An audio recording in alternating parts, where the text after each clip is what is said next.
үнін ұғып, же ошол карапайым халктын каалоосу менен бир да президент шайлай элекпиз. Же мен туура эмес айтып атамбы?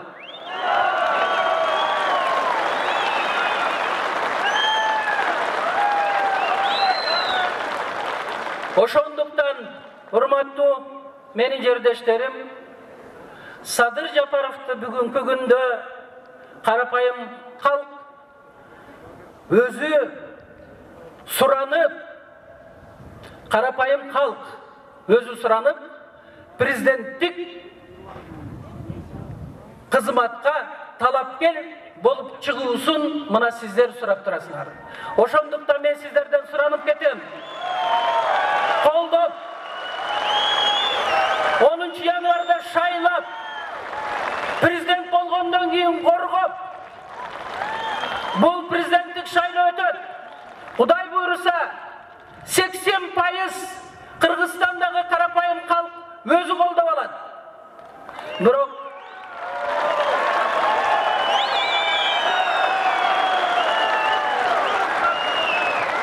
урматтуу мекендештер, бирок президент болгондон кийин ошондо баарыбыз колдошубуз керек. Бутуна бут, колуна кол, тышкы күчтөр болобу, ички күчтөр болобу, кандайдыр бир дагы бийлик алмаштырууга, же төңкөрүшкө, же болбосо апрель-июнь окуясын кайталайм дегендерге мына силер жол бербешиңер керек. Ансыз бир киши өлкөнү алдыга жылдыра албайт. Экинчи маселе, мен болгону 3 эле маселени айтам. Экинчи маселе, мына 10 күндө эмне кылды? Мен эмне үчүн силердин алдыңарга келдим? Мен эч качан келген эмес элем. Анткени өлкөм, элим жарды болуп кеттим. Бир уч радикалдуу саясатчылардын алардын таңуулап алып келген конституциясынан баштап жасаган иштерине. Мына 10 күндүн ичинде Садыр Жапаров толук кандуу 10 күн иштеди.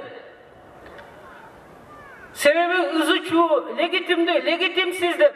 Албетте убактылуу өкмөттүн мүчөлөрү ошону менен бирге мыйзамсыз байган байлар өтө чоң буттосуларды жасап атат, жасайт дагы да жасайт. Ал Садыр Жапаров менен ошол убактылуу өкмөттүн мүчөлөрү же болбосо саясатчылар менен болгон тирешүү эмес. Урматтуу мекендештер, ал тирешүү ошолор менен силердин карапайым элдин тирешүүсү. Мына ушуну силер ажырата билишиңер керек.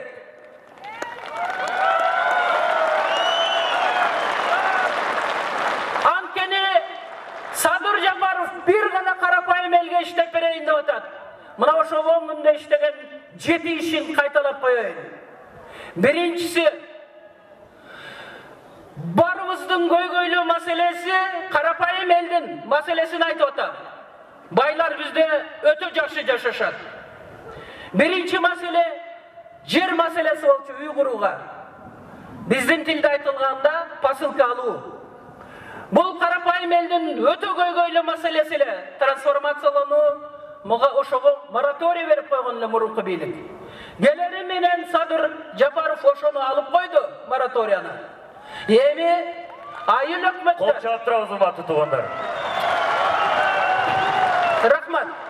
Айыл өкмөттөр барып, өкмөттөн бүт кагаздарын тууралап, Кыргыз Республикасынын өкмөтүнө тийиштүү ведомстволор, министерстволор аркылуу келип туруп жерди бир тыйынсыз бейбичаралардан баштап кезекте тургандарга мыйзам ченеминде бөлүп бергиле.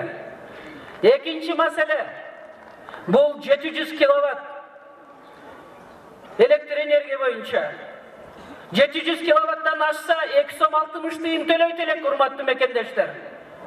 Азыр ошону Садыр Нуркожоевич энергетиктерге тапшырма берип, жаздан баштап карап чыккыла дагы ошол чектөөнү алып салгыла деди. Мына карапайым элге кылган кызмат.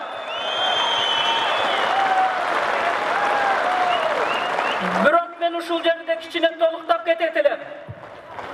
Токтогул кесинде суу болсо дагы, бирок электр энергияны алып келиш үчүн зымдар, жердин алдындагы кабелдер, трансформаторный подстанциялар, урматтуу жердештер, ошолорду оңдоого акча каражаты кетет.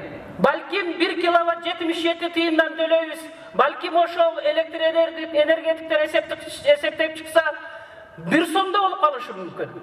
Бирок биз ошого да макул болуп, биз электр энергия тармагындагы маселелерди жөнгө салышыбыз керек. Үчүнчүсү, урматтуу жердештер, Садыр Жапаровтай акыйкатсыздыкты, адилетсиздикти, мыйзамсыздыкты биздин өлкөдө бир дагы саясатчы башынан өткөргөн жок.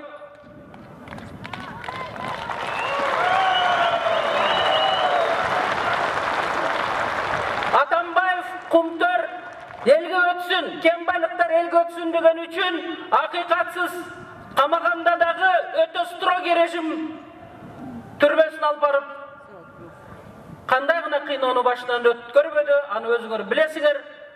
Мына ошондо Садыр Жапаров көрдү, бейбечаранын балдары галош уурдаган, же болбосо консерва уурдап койгондор 7 жыл 10 жылга камалып жаткан. Мына ушул бейбечаралардын балдарын мунапыс берди, чекесинен чыга баштады. Кече мен Нариман айыл өкмөтүндө болсом, ошол жерде бир эжек айтып атат. Юлдузхан, мына менин уулум чыкты, рахмат айтып коюңуз деп. Садыр Нуркожоевич, ошол эненин рахматын элдин көзүнчө сизге айтып коеюн. Бир тыйын бердиңизби десем, жок дейт. Бир тыйыны жок, балам чыгып келди дейт. Акыйкатсыз камалып жатты эле дейт.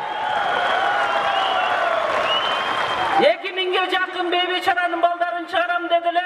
Ар биринин документтерин ревизия кылып атат. Мына Кудай буруса 200дөн ашык. Азыр мына биздин жарандар чыгып атат. Төртүнчүсү, пенсияны көбөйтөм деди, только каржы булактарын мүмкүнчүлүк бергиле деп атат. Кен байлыктарды туура иштетип, жана башка инвесторлорду тартуу менен 9000 сомго дери теңдейли деп атат. Ошондуктан урматтуу менин жердештерим, ким 9000 алса, андан ары кичине көтөрүлбөй турат. 9000ге дери албагандар Кудай буруса көтөрүлөт. Бешинчisi пособия боюнча айтып атат. Пособиянын ушунчалык көп документтерди талап кылат экен, ошол положение деп коет. Эрежесин аябай кыскартабыз деп атат. Мына ушуну да айтып коеюн.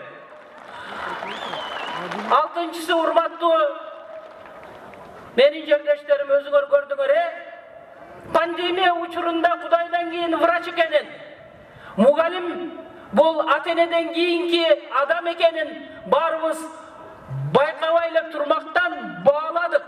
Мына ошол врачтардын, мугалимдердин бүт маселелерин жеке өзү көзөмөлгө алды Садыр Нуркожоевич.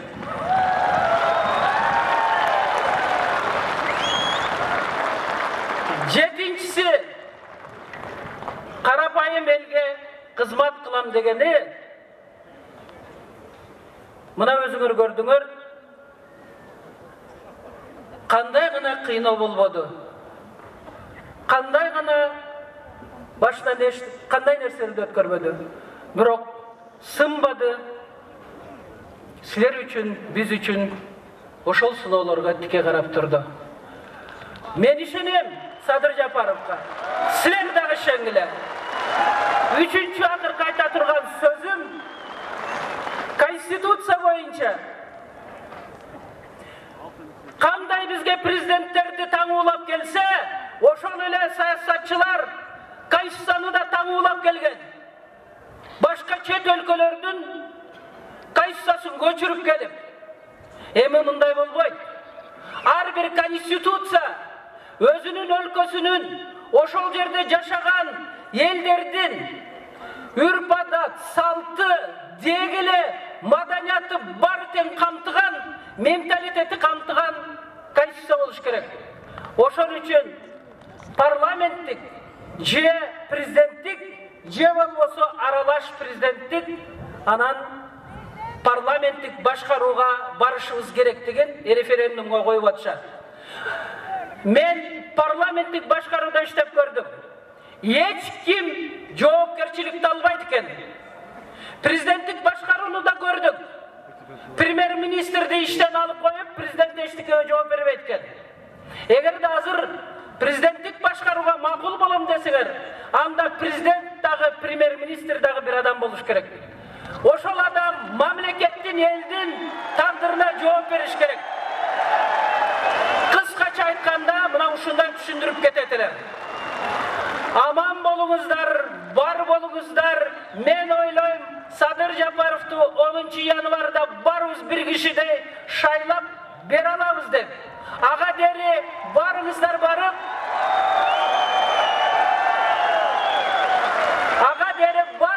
barıp, spisikten özgördü karap, ikinci forma degen barın talkalap koygun.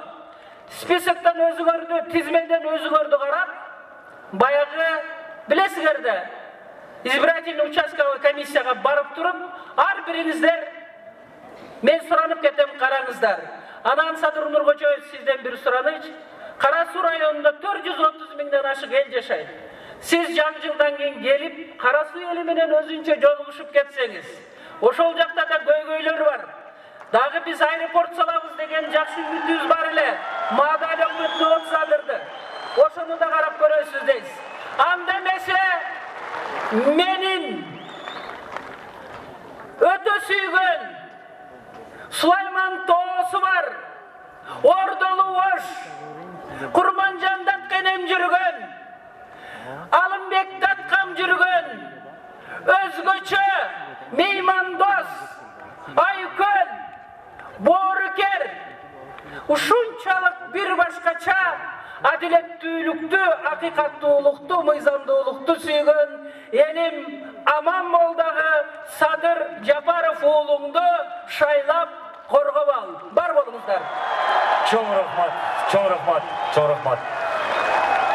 Чоң рахмат Жылысхан Айтыбайына, сизди жалпы кыргыз эли билет. Садыр Нуркожоевич менен кошо акыйкатсыздык менен күрөшүп жүргөнүңүздөрдү.